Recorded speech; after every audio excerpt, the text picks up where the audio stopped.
Hello friend, welcome to study 18 YouTube channel. दोस्तों, study 18 के YouTube channel में आप सभी का स्वागत है। आज हम इस वीडियो में प्राचीन भारत के इतिहास में आज हम गुप्तकालीन प्रशासन व्यवस्था के बारे में पढ़ने वाले हैं। दोस्तों, मैंने इसके पिछले वीडियो में आपको गुप्तकाल की 3 वीडियो मैंने अपलोड कर दिए हैं। उसमें मैंने आपको गुप्त वंश की उत्पत्ति बताया था। उसके बाद जितने भी गुप्तकालीन शासक हुए हैं उनके बारे में मैंने आपको उसके पार्ट 2 वीडियो में बताया था। उसके बाद मैंने गुप्तकालीन का आर्ट एंड कल्चर और गुप्तकालीन मंदिर, उसकी एक प्रकार से दोस्तों और मूर्तिकला चित्रकला के बारे में मैंने आपको इसके पिछले वीडियो में पढ़ाया था। आज हम इस वीडियो में पढ़ेंगे कि गुप्तकालीन प्रशासन के बारे में, और इस वीडियो में देखेंगे कि आखिर गुप्तों का प्रशासन कैसा था, उनकी राजतंत्रात्मक व्यवस्था कैसी थी और वे किस प्रकार का एक प्रकार से प्रशासन व्यवस्था उन्होंने फैलाई थी। तो आज हम इस वीडियो में इसके बारे में देखने वाले हैं। तो दोस्तों, आप हमारे चैनल स्टडी 18 को सब्सक्राइब कर लीजिए, बेल आइकन को प्रेस कर लीजिए, क्योंकि यहाँ पर आपको कंप्लीट हिस्ट्री मिलने वाली है। आज के वीडियो में हम देखेंगे कि administration system of Gupta empire, मतलब कि गुप्त साम्राज्य का जो प्रशासन था वो कैसा था, उसकी इकाई कैसी थी और प्रशासन को इन्होंने कितने भागों में बांटा था। तो आज हम इस वीडियो में देखने वाले हैं। दोस्तों, मैं अगर आपसे बात करूं कि किसी भी राज्य को, देश को या गांव को और चलाने के लिए प्रशासन की बहुत ज़रूरत होती है। आप एक प्रशासन के बिना किसी भी तंत्र को, सिस्टम को आप नहीं चला सकते हैं। उसको कंट्रोल करने के लिए, उसको भली भांति चलाने के लिए आपको एक प्रकार के प्रशासन की ज़रूरत होती है। वही प्रशासन दोस्तों जो हमारे प्राचीन राजा थे उन्होंने अपनाया है। यहाँ पर अगर बात करें भारतीय इतिहास की, तो चाहे वो प्राचीन भारत का इतिहास हो, चाहे मध्यकालीन भारत हो, चाहे और हमारा आधुनिक भारत हो, सभी में प्रशासन को अपनाया गया है। जब हमारे प्राचीन काल के राजा थे तो उन्होंने अपने एम्पायर को आगे बढ़ाने के लिए, अपने साम्राज्य को आगे बढ़ाने के लिए और प्रशासनिक व्यवस्था को अपनाया था। उसके बाद जब हमारे मध्यकालीन भारत के जो भी शासक हुए हैं तो उन्होंने भी अपने साम्राज्य को आगे बढ़ाने के लिए और प्रशासन को अपनाया था। उसके बाद जब हमारे भारत में अंग्रेज आते हैं तो उन्होंने भी एक प्रकार से प्रशासन को अपनाया है। और आज हम जब आज़ाद हो गए हैं तो वर्तमान में जो हमारी आज की सरकार है उसने भी एक प्रकार से अपने सिस्टम को आगे बढ़ाने के लिए और प्रशासन को अपनाया है। तो वही चीज़ आज हम बात करेंगे गुप्त काल के प्रशासन की और देखने का प्रयास करते हैं कि गुप्त काल का प्रशासन कैसा था। इसमें से अगर हम बात करें कि जैसा कि हम जानते हैं कि किसी भी राज्य या देश को चलाने के लिए और प्रशासन की बहुत ज़रूरत होती है। मतलब कि एक प्रशासन के बिना कोई भी देश, राज्य या गाँव नहीं चल सकता है। और वहीं अगर हम बात करें कि अगर गुप्त काल का प्रशासन कैसा था, मतलब गुप्त काल को हम स्वर्ण काल भी कहते हैं। तो अब हम यह जानने का प्रयास करते हैं कि क्या गुप्त काल का जो प्रशासन था क्या वो मौर्यों के जैसा था, क्या हम गुप्त काल के प्रशासन को स्वर्ण काल की संज्ञा दे सकते हैं। इसके बारे में अगर हम दोस्तों बात करें तो जो भी गुप्तकालीन प्रशासन था उसमें से एक था केंद्रीय प्रशासन, और दूसरा था प्रांतीय प्रशासन, और तीसरा था स्थानीय प्रशासन। मतलब कि जो भी गुप्त काल का प्रशासन था उसको 3 भागों में बांटा गया था।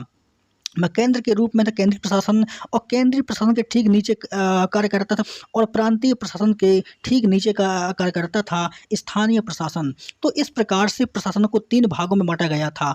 आज दोस्तों, आज अगर हम वर्तमान की बात करें तो जैसे आज वर्तमान में हमारी होती, केंद्र में होती केंद्र सरकार, और राज्यों में होती राज्य सरकार, और हमारी जो स्थानीय प्रशासन होता है उसमें पंचायतें आती हैं और नगर निगम आते हैं।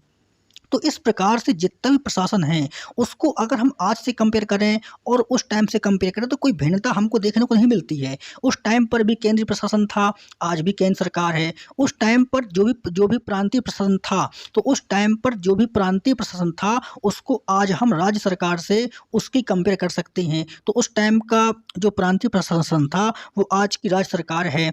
उसके बाद जो स्थानीय प्रशासन था, तो स्थानीय प्रशासन उस टाइम पर भी गाँवों में होता था, आज भी गाँवों में पंचायतें होती हैं और नगर निगम शहरों में होती हैं। तो इस प्रकार की प्रशासनिक व्यवस्था को हम आज से भली भांति कंपेयर कर सकते हैं। इसके बाद अगर हम बात करें कि गुप्तों ने विकेंद्रीकरण की नीति को अपनाया था, दोस्तों बहुत ही महत्वपूर्ण है। अगर हम विकेंद्रीकरण की बात करें तो विकेंद्रीकरण का अर्थ क्या होता है। विकेंद्रीकरण का अर्थ होता है सत्ता का बंटवारा करना। आज भी जो हमारी भारत में सरकार है, हमारे देश में सरकार है, वो भी विकेंद्रीकरण के तहत कार्य करती है। मतलब कि जो सत्ता है ना वो बांट दी गई है। केंद्र में सरकार अलग है, उसके बाद राज्यों की सरकार अलग है, उसके बाद आप जिले में आएंगे तो जिले में आपको वहाँ का कलेक्टर मिलेगा जो वहाँ की पूरी एक प्रकार से व्यवस्था को देखता है। उसके बाद बाद आप गाँवों में आएँगे तो गाँवों में आपको पंचायतें मिलेंगी, सरपंच मिलेंगे, मुखिया मिलेंगे। उसके बाद मतलब जितनी भी पूरी प्रशासनिक व्यवस्था है, उसको विकेंद्रीकरण अपनाया गया है। मतलब कि यहाँ पर एक प्रकार सत्ता को बाँट दिया गया है। तो यहाँ पर सत्ता का विकेंद्रीकरण अपनाया गया था। जैसे आज के भारत में भी सत्ता का विकेंद्रीकरण हमको देखने को मिलता है कि जैसे केंद्र सरकार के नीचे कार्य करती राज्य सरकार और राज्य सरकार के नीचे कार्य करती हैं स्थानीय सरकारें। मतलब कि इसको कंट्रोल करता है ये और इसको कंट्रोल करता है ये। तो इस प्रकार से यहाँ पर सत्ता का बँटवारा किया गया था। मतलब विकेंद्रीकरण का अर्थ होता है सत्ता को आपस में बाँट देना कि किसी पर किसी प्रकार का लोड ना पड़े, इसीलिए सत्ता को बाँट करके एक प्रकार से यहाँ पर शासन व्यवस्था को चलाया जाता है। यहाँ पर बात करें तो केंद्र सरकार के नीचे कार्य करती है प्रांतीय सरकार और प्रांतीय सरकार के नीचे कार्य करती है स्थानीय सरकार। तो यहाँ पर हमने गुप्त काल की जो भी प्रशासनिक व्यवस्था थी, हमने उसके बारे में देखा है कि किस प्रकार से गुप्त काल की प्रशासनिक व्यवस्था थी। इसके बाद हम इसकी आगे बात करते हैं। इसके बाद हम बात करते हैं केंद्रीय प्रशासन। अभी हमने वहाँ पर देखा कि किस प्रकार से गुप्त काल के प्रशासन को 3 भागों में बाँटा गया था, केंद्रीय प्रशासन में, प्रांतीय प्रशासन में, उसके बाद स्थानीय प्रशासन में। तो अब हम उन तीनों को बहुत गहराई से डीपली से पढ़ते हैं। अब हम उन तीनों को अलग-अलग पढ़ते हैं। अब हम पढ़ेंगे केंद्रीय प्रशासन के बारे में, उसके बाद पढ़ेंगे प्रांतीय प्रशासन के बारे में और उसके बाद पढ़ेंगे स्थानीय प्रशासन के बारे में। यहाँ पर अगर हम बात करें केंद्रीय प्रशासन की, तो जो भी केंद्रीय प्रशासन है, ये प्रशासन का सर्वोच्च अधिकारी राजा होता है। मतलब कि केंद्रीय प्रशासन किसके हाथों में होता है? तो उस टाइम का केंद्रीय प्रशासन राजा के हाथों में होता है। जैसे आज के भारत में जो हमारी केंद्र का सरकार है, केंद्र का प्रशासन है, वो पीएम के हाथों में होता है। जो भी व्यक्ति पीएम बनता है, उसी के हाथों में केंद्र का पावर होता है। उस टाइम पर जो व्यक्ति राजा होता था, उसके टाइम पर पूरा केंद्रीय प्रशासन होता था। तो उस टाइम पर जो राजा होता था, वो इसका प्रधान होता था और इसके अंडर में उस टाइम की कार्यपालिका आती थी, न्यायपालिका आती थी और सैनिक मामले आती थी। मतलब कि जो राजा होता था, राजा उस टाइम पर कार्यपालिका, न्यायपालिका और जो भी सैनिक मामले हैं, उसका प्रधान कौन होता था? तो उसका प्रधान राजा होता था। ये राजा के अंडर में आती थी। मतलब कार्यपालिका का बॉस राजा होता था। लेकिन अगर हम दोस्तों बात करें न्यायपालिका में, तो न्यायपालिका में राजा को न्याय करने का अधिकार था। लेकिन यहाँ पर राजा को कानून बनाने का कोई अधिकार नहीं था। अगर यहाँ पर राज्य में किसी भी प्रकार का लॉ बनना है, तो लॉ को बनाने के लिए एक समिति होती थी जो वहाँ पर किसी भी प्रकार के कानून को तय करती थी। लेकिन राजा को यहाँ पर किसी भी प्रकार के कानून को बनाने का अधिकार नहीं था। केवल राजा न्याय भर कर सकता था। तो यहाँ पर राजा क्या होता था? यहाँ पर राजा कानून का पालक होता था। एक प्रकार से राजा भी उस कानून के दायरे में आता था, लेकिन राजा न्याय करता था। न्याय के साथ-साथ उसको यहाँ पर कानून बनाने का कोई अधिकार नहीं था। तो उस टाइम पर जो राजा होता था, उसके टाइम पर यहाँ पर कार्यपालिका आती थी, न्यायपालिका आती थी और सैनिक मामले आते थे। इसके बाद हम बात करते हैं कि राजा के अंडर में कार्यपालिका, न्यायपालिका और सैनिक मामले तो आते थे, लेकिन उसके साथ-साथ राजा को राज्य में सहायता करने के लिए, अगर आखिर एक व्यक्ति को राज करना है, तो उसकी सहायता करने के लिए उसके पास मंत्रिपरिषद होती थी, कैबिनेट मंत्री होते थे, राज्य मंत्री होते थे, अधिकारी होते थे। जैसे आज हमारे भारत के जो प्रधानमंत्री हैं, तो प्रधानमंत्री को देश को चलाने के लिए उनके टीम पूरी जो उनको गाइड करती। जैसे वहाँ पर आपके मतलब कि राज्य मंत्री हैं, कैबिनेट मंत्री हैं, प्रशासन मंत्री हैं, मुख्यमंत्री हैं और अधिकारी हैं, सचिव हैं। तो ये सभी लोग क्या करते हैं? यहाँ पर क्या होता है दोस्तों कि किसी भी राजा को उसका शासन और राजतंत्र को चलाने के लिए वहाँ पर उसकी टीम की ज़रूरत होती है, जो उसको सलाह दे और सलाह के साथ-साथ उसका नियम, विधि, कानून में उसकी सहायता करे। तो जैसे हमारे भारत के आज प्रधानमंत्री हैं, तो प्रधानमंत्री के नीचे बहुत सारे मंत्री कार्य करते हैं। कैबिनेट मंत्री होते हैं, राज्य मंत्री होते हैं, सचिव होते हैं, प्रधान होते हैं, मुख्यमंत्री होते हैं। ये सभी एक प्रकार से अपने मंत्री को, अपने पीएम को सलाह देते हैं कि कौन सी नीति अपनाई जाए, कौन से नियम अपनाए जाएँ, कौन से कानून लाए जाएँ। तो ये सभी लोग क्या होते हैं? गाइड करते हैं एक प्रकार से। तो उस टाइम पर भी क्या होता था कि उस टाइम पर भी राजा को बताने के लिए और राजा को एक प्रकार से सहायता करने के लिए और राजा को सलाह देने के लिए उस टाइम पर युवराज होते थे और मंत्रिपरिषद होती थी और अधिकारी होते थे। तो 3 लोग क्या करते थे? ये 3 लोग राजा को गाइड करते थे और राजा की नीति निर्माण और नियम कानून में उसकी सहायता करते थे। अगर हम बात करें युवराज की, तो यह हमेशा राजा का पुत्र होता था, जो कि प्रांतों में इसका राज्य होता था और यह राज्यपाल के रूप में वहाँ पर शासन करता था। तो युवराज का काम क्या होता था? तो ये जो युवराज होता था ना, ये राजा का पुत्र होता था और ये प्रांतों में राज्यपाल के रूप में शासन करता था। जैसे हमने अशोक को देखा था कि दोस्तों अशोक जब उसके पिता बिंदुसार मगध की गद्दी पर बैठे हुए थे, तब अशोक उज्जैनी के गवर्नर होते हैं। उसी प्रकार से यहाँ पर गुप्त काल में भी जब उसके पिताजी केंद्र में सत्ता संभाले होते हैं, तो उसके जो बेटे होते हैं वो प्रांतों में राज्यपाल के रूप में वहाँ पर एक प्रकार से शासन करते थे। और दूसरी मंत्रिपरिषद होती थी, यह राजा को सलाह देता था और सलाह का कार्य करता। दोस्तों मंत्रिपरिषद सही टाइम पर और राजा को उचित सलाह देती थी कि कौन से कार्य करने हैं, कौन से कार्य नहीं करने हैं। तो उस टाइम पर जो मंत्रिपरिषद होती थी वो राजा को सलाह देने का कार्य करती थी। उसके बाद अधिकारी आते, दोस्तों बहुत ही महत्वपूर्ण है। जो अधिकारी वर्ग होता था, ये राज्य का दोस्तों ये गवर्नमेंट अधिकारी होते थे, इनकी नियुक्ति की जाती थी, है ना। ये आज जैसे अधिकारी होते ना, IAS, DSP, SP रैंक के जितने भी अधिकारी होते हैं, IAS रैंक के, जो वहाँ पर प्रधानमंत्री की कैबिनेट में जाकर सचिव का रूप के जो प्रधानमंत्री के साथ में सचिव के रूप में जो कार्य करते हैं, जो हमारे भारत के नीति निर्माण और नियम को बनाने में सहायता करते हैं, उस टाइम पर भी अधिकारी हुआ करते थे। जो उस टाइम के अधिकारी होते थे वो अपने राजा को सही समय पर सही निर्णय के लिए वहाँ पर बताते थे और उस टाइम पर जो भी नियम कानून नीति निर्माण बनना है तो वहाँ भी उसकी सहायता करते थे। तो उस टाइम पर जो अधिकारी होते थे, ये राजा के जो विभाग होते थे उनके अधिकारी होते थे और एक प्रकार से गवर्नमेंट एम्प्लॉय मतलब गवर्नमेंट अधिकारी होते थे। अब उस टाइम पर जो भी अधिकारी होते थे तो उनके पास विभाग भी होते थे, मतलब कि किस अधिकारी को कौन सा विभाग सौंपना है, उस टाइम के अधिकारी ही तय करते थे। तो जैसे एक था दोस्तों महासेनापति। तो महासेनापति जो अधिकारी होता था, उसका काम होता था सेना की आवश्यकताओं की पूर्ति करना। उसके बाद था महाबलाधिकृत, इसका कार्य होता था सैनिक अधिकारी होता था जी। उसके बाद था दंड पासिक होता था, यह पुलिस विभाग का प्रधान होता था। महादंड नायक, यह न्याय व्यवस्था का अधिकारी होता था। महासंधि विग्राहक, ये इसके पास विदेश नीति होती थी, फॉरेन मिनिस्टर होता था ये राज्य का। कौन? महासंधि विग्रह फॉरेन मिनिस्टर होता था। और विनय स्थिति स्थापक, ये शांति व्यवस्था का प्रधान होता था। उसके बाद अगर हम बात करें तो महाअक्षपटलिक, ये अभिलेख विभाग का प्रधान होता था कि राजा को कहाँ कहाँ पर अभिलेख बनवाना। उस टाइम पर क्या होता था तो दोस्तों, उस टाइम पर राजा का संदेश जनता तक पहुँचाने के लिए उसको अभिलेख के माध्यम से राजा के संदेश को जनता तक पहुँचाया जाता था।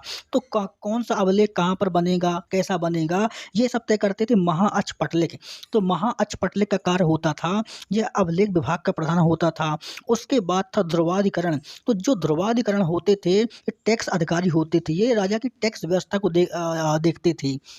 तो इस प्रकार से जो गुप्त काल का जो भी मतलब कि और अधिकारी वर्ग था, वो एक प्रकार से यहाँ पर जो भी राजा के विभाग होते थे उनके अधिकारी होते थे और समय समय पर ये अपने राजा को जानकारी देते थे। और एक प्रकार से जो टैक्स सिस्टम है, नीति निर्माण है, जेल सिस्टम है, विदेश नीति है और न्याय व्यवस्था है, सैनिक व्यवस्था है, उसको ये लोग देखते थे। तो उसके बाद अगर हम बात करें कि अधिकारी वर्ग का राज्य में बहुत ही बड़ा महत्वपूर्ण योगदान था। जो भी उस टाइम पर अधिकारी वर्ग था, उसके सामने बहुत ही बड़ी चुनौती थी, क्योंकि सबसे ज़्यादा जो भार होता था ये अधिकारियों पर होता था। और राजा समय समय पर किसी भी अधिकारी ने अगर कुछ गलत काम कर दिया ना, तो राजा समय समय पर उनको दंड भी देता था। अगर हम बात करें सामंत की, कि उस टाइम पर जो सामंत क्या होते थे, सामंत का दोस्तों मतलब होता है जो राजा के अंडर में कार्य करते थे। जैसे राजा ने किसी भी राज्य को जीत लिया, अब मान लो कोई राजा दिल्ली में बैठा हुआ, उसने किसी भी राज्य को मध्य प्रदेश में आकर के और किसी भी राज्य को जीत लिया, और जीतने के बाद जब राजा उस राज्य को उसी राजा को वापस कर देते थे, तो राजा उसके सामंत हो जाते थे। सामंत का मतलब होता है कि वह राजा समय समय पर उसको टैक्स भरेगा जिसने जीता है, और टैक्स के साथ साथ जब भी उस राजा को सैनिक सहायता की जरूरत होगी तो वह अपनी सेना को वहां पर भेजेगा। तो गुप्त काल के जो भी राजा होते थे उनके कुछ सामंत भी होते थे, मतलब कि राज को जीतने के बाद उस राजा को वापस कर देते थे, और जब उस राज को वापस कर देते थे तो वह उसके सामंत बन जाते थे और टाइम टाइम पर उस राजा की सहायता किया करते थे। उस राजा को धन की आवश्यकता होती थी, टैक्स की आवश्यकता होती थी और सेना की आवश्यकता होती थी, तो उसको वे वहाँ पर लाकर दिया करते थे। तो यहाँ पर युद्ध के मौके पर सैनिक सहायता देते थे। इसी प्रकार के सामंत गुप्त काल में देखे जाते थे। तो इस प्रकार से पूरा सिस्टम बनाया गया था। किसका? इस प्रकार से जो पूरा सिस्टम है वो यहाँ पर गुप्त काल के लिए बनाया गया था। इसके बाद हम दोस्तों बात करते हैं अब प्रांतीय प्रशासन के बारे में। यहाँ पर देखते हैं कि जो प्रांतीय प्रशासन था वह कैसा था, उसकी व्यवस्था कैसी थी, और उस टाइम का जो प्रांतीय प्रशासन था वहाँ पर कौन कौन से महत्वपूर्ण बदलाव हुए थे, इसके बारे में अब हम देखने का प्रयास करते हैं। तो इसके बाद तो दोस्तों इसके बाद हम बात करते हैं प्रांतीय प्रशासन की कि आखिर उस टाइम का प्रांतीय प्रशासन कैसा था। यहाँ पर अगर हम बात करें प्रांतीय प्रशासन की, तो प्रांतीय प्रशासन का जो डिवाइड किया गया था, जो विभाजन किया गया था, वो दोस्तों यहाँ पर देश और राष्ट्र में किया गया था, भुक्ति में किया गया था, विषय में किया गया था और वीथियों में किया गया था। अभी आपके कुछ समझ में नहीं आया होगा, क्योंकि दोस्तों प्रांतीय प्रशासन को समझाने के पहले आपको एक बात यहाँ पर पता होनी चाहिए कि जो प्रांतीय प्रशासन था, तो प्रांतीय प्रशासन उस टाइम पर किसके नीचे कार्य करता था। तो जो प्रांतीय प्रशासन था वो उस टाइम पर जो केंद्रीय प्रशासन था, वो केंद्रीय प्रशासन के नीचे कार्य करता था प्रांतीय प्रशासन। तो यहाँ पर दोस्तों क्या होता है कि केंद्रीय प्रशासन के नीचे कार्य करता था प्रांतीय प्रशासन, और जब यह केंद्रीय प्रशासन के नीचे कार्य करता था तो मतलब कि केंद्र की जो भी पावर है वो प्रांतों में बढ़ जाती थी। तो यहाँ पर केंद्र का जो कंट्रोल होता था तो वो सीधे प्रांतों में होता था, और प्रांतों की जो सबसे बड़ी प्रशासनिक इकाई होती थी उसको देश या राष्ट्र बोलती थी। आज दोस्तों उल्टा है, आज देश ही सब कुछ है। उस टाइम पर जो प्रांत होते थे ना, प्रांतों को देश बोलते थे। जैसे आज अपने मतलब कि प्रांत के रूप में राज्य होते हैं तो हम राज्य बोलते हैं, उस टाइम पर राज्य ना बोल करके उसको देश बोलते थे। तो जो देश है ना, देश ही सबसे बड़ी प्रशासनिक इकाई होती थी प्रांतों की। प्रांतों की सबसे बड़ी प्रशासनिक इकाई का नाम देश या राष्ट्र होता था। उसके नीचे क्या करते थे, भुक्ति, है ना। देश या राष्ट्र से जो नीचे की इकाई होती थी उसको भुक्ति बोलते थे, और भुक्ति के नीचे जो क्या करते थे उसको विषय बोलते थे, और विषय के नीचे जो भी इकाई होती थी उसको बीथी बोलती, क्या बोलते थे, उसको बीथी बोलती थी। जो भी देश होता था, तो देश का जो भी शासक होता था, कि देश को जो कंट्रोल करता था उसको गुप्ता बोलते थे। क्या बोलते थे, गुप्ता। देश के शासक को गुप्ता बोलते थे, भुक्ति के शासक को उपरिक बोलते थे, और विषय के शासक को विषयपति बोलते थे, और जो बीथी होती थी बीथियों को ग्राम समूह बोलते थे। तो इस प्रकार से प्रांतीय प्रशासन को डिवाइड किया गया था। जैसे अगर हम आज की बात करें तो आज जैसे यहाँ पर राज्य सरकार है, उसके नीचे संभाग होते हैं, संभाग के नीचे जिले होते हैं, और जिले के नीचे तहसीलें होती हैं, तहसीलें के नीचे कस्बे होते हैं, और कस्बे के नीचे गांव होती हैं। तो उस टाइम पर ये सब ना हो करके उसको ये सब बोलते थे। तो ये प्रांतीय प्रशासन है, किस टाइम का, गुप्त काल का प्रांतीय प्रशासन है।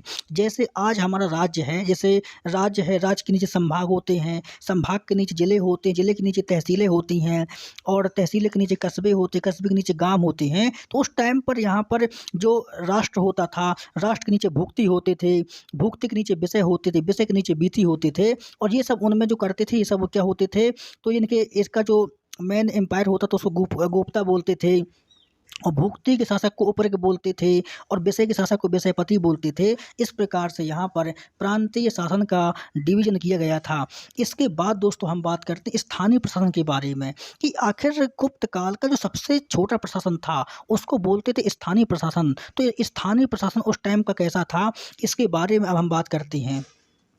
तो यहाँ पर अगर हम बात करें स्थानीय प्रशासन की, तो स्थानीय प्रशासन की सबसे छोटी इकाई होती थी, है ना। स्थानीय प्रशासन क्या होती थी, स्थानीय प्रशासन की सबसे छोटी इकाई होती थी। तो अभी आपको ये समझना पड़ेगा, जो गुप्त काल का स्थानीय प्रशासन है वो प्रांतीय प्रशासन के नीचे कार्य कर रहा था। मतलब कि वहाँ पर केंद्रीय प्रशासन के नीचे प्रांतीय, और प्रांत के नीचे कौन, स्थानीय। तो यहाँ पर प्रांतीय प्रशासन के नीचे कार्य कर रहा था स्थानीय प्रशासन। तो स्थानीय प्रशासन की जो सबसे छोटी इकाई थी वो बीथी थी। क्या थी, स्थानीय प्रशासन की, मतलब यहाँ पर प्रांतीय प्रशासन की सबसे छोटी इकाई बीथी थी, और बीथी को यहाँ पर पेठ में डिवाइड किया गया था। दोस्तों पेठ क्या होते थे, पेठ ये ग्रामों का समूह होता था, और सबसे छोटी इकाई क्या होती थी, गांव होती थी, और गांव के मुखिया को उस टाइम पर ग्रामिक बोलती थी। तो स्थानीय प्रशासन को पढ़ने के लिए आपको प्रांतीय प्रशासन की ज़रूरत होती है, और प्रांतीय प्रशासन को पढ़ने के लिए आपको वहाँ पर केंद्रीय प्रशासन की ज़रूरत होती है। तो यहाँ पर दो जो स्थानीय प्रशासन हैं, तो स्थानीय प्रशासन की सबसे छोटी इकाई क्या होती, पेठ, क्या होती, पेठ होती थी। और पेठ जो होते थे क्या होते थे, पेठ ये ग्रामों के समूह होते थे, और यहाँ पर जो सबसे छोटी इकाई होती थी उसको गांव बोलते थे, और गांव के मुखिया को ग्रामिक कहा जाता था। तो इस प्रकार से यहाँ पर गुप्त काल का जो भी प्रशासन सिस्टम है इस प्रकार से डिवीजन और डिवाइड किया गया था। तो हमने यहाँ पर गुप्त काल के प्रशासन के बारे में देखा है। दोस्तों अब हम यहाँ पर कंप्लीट गुप्त साम्राज्य के बारे में पढ़ लिया है। ये हमारा आज का पार्ट नंबर 4 वीडियो है। इसके आगे वाली वीडियो में हम संगम काल के बारे में पढ़ेंगे। आपको वहाँ पर हम दक्षिण भारत के राज्यों के बारे में बताएंगे, तो आप हमारे चैनल स्टडी 18 को सब्सक्राइब कर लीजिए, बेल आइकन को प्रेस कर लीजिए। मिलते हैं अगले वीडियो में, जब तक के लिए आप सभी का धन्यवाद।